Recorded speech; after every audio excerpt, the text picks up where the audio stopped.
জনাব শাহজাহান চৌধুরী, চট্টগ্রাম। মাননীয় স্পিকার, আপনাকে অসংখ্য ধন্যবাদ। 18 বছরের অত্যাচার, নির্যাতন, নিপীড়নের পর, লড়াই, সংগ্রাম, আন্দোলনের মাধ্যমে অভ্যুত্থানের পর 12ই ফেব্রুয়ারির নির্বাচনে সারা বাংলাদেশের মানুষ অংশগ্রহণ করেছে। সেই হিসাবে আমার নির্বাচনী এলাকার মানুষও নির্বাচনে অংশগ্রহণ করে আমাকে রায় দিয়ে সংসদে আসার জন্য সুযোগ করে দিয়েছেন। এই জন্য এলাকাবাসীকে আমি আন্তরিকভাবে কৃতজ্ঞতা জানাচ্ছি।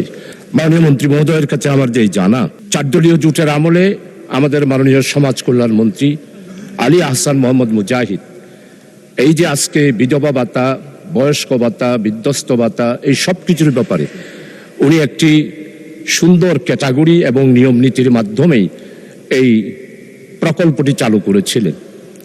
কিন্তু গত 18 বছরে আমরা যেটা দেখতে পাই, সমস্ত নির্বাচনী এলাকাগুলোতে ওই ফ্যাসিস্ট যারা ছিল তাদের নিজস্ব লোকদেরকেই এই সমস্ত ক্যাটাগরিতে তারা ভাতা দিয়েছে।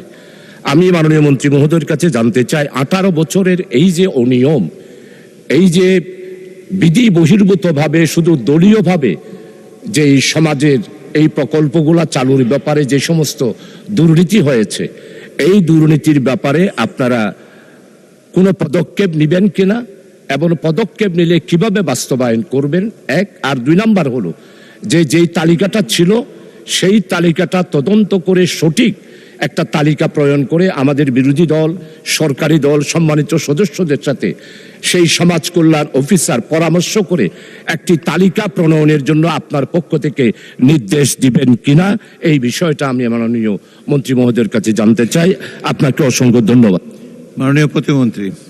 মাননীয় সংসদ সদস্য, আপনাকে অসংখ্য ধন্যবাদ। মাননীয় স্পিকার, প্রথমে তো এই প্রোগ্রামগুলো চালু করেন আমাদের সাবেক 3বারের সফল প্রধানমন্ত্রী বেগম খালেদা জিয়া এবং পরবর্তীতে এগুলো ইমপ্লিমেন্ট করেন অন্যান্য সরকার।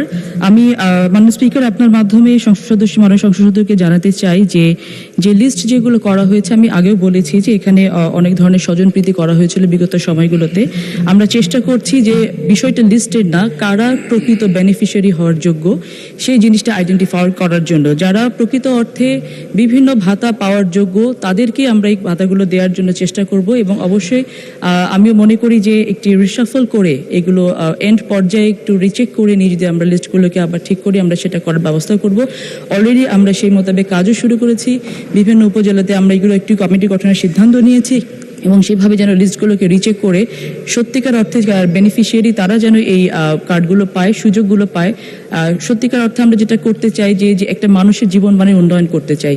সো সেই জায়গাটা যেন যাদের প্রয়োজন তাদের কাছে জিনিসগুলো পৌঁছায়, সেই বিষয়ে আমরা সচেতন থাকবো অবশ্যই, ইনশাআল্লাহ।